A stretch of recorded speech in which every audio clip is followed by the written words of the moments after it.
Hello, and welcome to your Digital Weekly. This is where I break down the most interesting tech news from each day of the week into digestible updates just for you. Whether you're tech-savvy or just curious about the digital world, you're in the right place. I had a busy weekend, so sorry for the delay. Don't forget to subscribe to stay updated with all things tech as I upload news from Monday to Friday, usually every Sunday. Well, it's time to dive into this week's highlights. First, according to a trusted insider, the Samsung Galaxy S25 and S26 are rumored to retain the same 50-megapixel main camera sensor found in the Galaxy S24, which was originally introduced with the Galaxy S22 in 2022. This sensor's continued use for 4 years suggests no major hardware changes in the primary camera across multiple generations.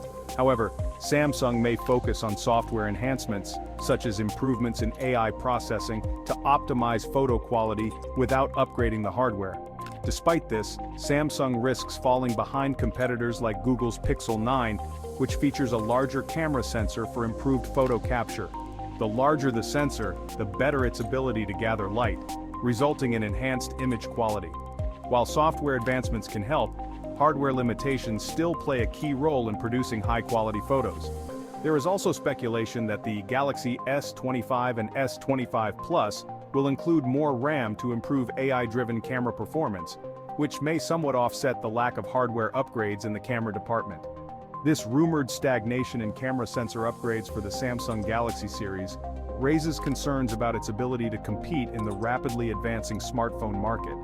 The focus on artificial intelligence and software optimizations may still provide Samsung with an edge, but these moves suggest the company could prioritize processing power and overall system performance over significant leaps in camera technology for the next few years.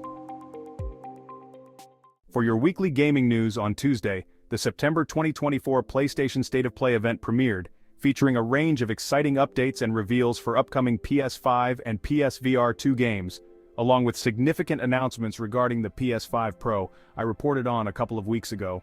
Among the major highlights was the reveal of Ghost of Yotei, a sequel to Ghost of Tsushima, set to release in 2025 with a new protagonist. Other key announcements included the remaster of Horizon Zero Dawn, offering visual enhancements and re-recorded dialogue, and the release date for Monster Hunter Wilds, which will arrive on February 28, 2025. The event also showcased new trailers and updates for several titles, including Alan Wake 2's next expansion, titled The Lake House, and The Midnight Walk, a Tim Burton-inspired claymation-style game. In addition to game reveals, the presentation highlighted more details about the PS5 Pro's enhanced game support, with titles like Dragon Age, The Veilguard and Assassin's Creed, Shadows confirming optimization for the console's advanced features. PlayStation Plus subscribers were treated to news about the October 2024 lineup, which includes WWE 2K24 and the remake of Dead Space. Several new PlayStation VR 2 games were also unveiled, such as Metro Awakening VR and Hitman 3 VR Reloaded. Alongside game announcements, Sony introduced a new line of PS5 DualSense controllers under the Chroma Collection, available for pre-order in October 2024. Next, it's no secret that Microsoft has faced multiple cybersecurity challenges in recent months, notably breaches by Russian and Chinese government-backed hackers that compromised US government emails. In response, the company launched the Secure Future Initiative, or SFI, to strengthen its defenses. This initiative focuses on improving governance with the creation of a Cybersecurity Governance Council, enhancing token management, and training employees through a new Security Skilling Academy. Microsoft is also committed to transparency and improving its threat detection capabilities, while addressing vulnerabilities more quickly across its cloud infrastructure. As part of these efforts, Microsoft is integrating stronger protections into its identity management and network security systems, while streamlining lifecycle management for apps to reduce potential attack surfaces. Additionally, the company is improving customer communication with the establishment of the Customer Security Management Office to ensure better response to incidents. While these steps mark significant progress, Microsoft acknowledges that the fight against evolving cyber threats is ongoing, requiring continuous adaptation and improvement on their part. Somewhat ironically, Thursday saw reports that hackers are exploiting TikTok URLs in phishing campaigns to steal Microsoft Office 365 credentials. Victims receive emails threatening deletion of their messages unless they click a button, which redirects them through TikTok to a fake Microsoft login page. Although the TikTok URL tactic is novel, the phishing attempt contains typical red flags like unrelated domains and spelling errors. By tricking users with legitimate-looking login pages, the attackers aim to steal sensitive information, such as passwords, submitted to the fake site.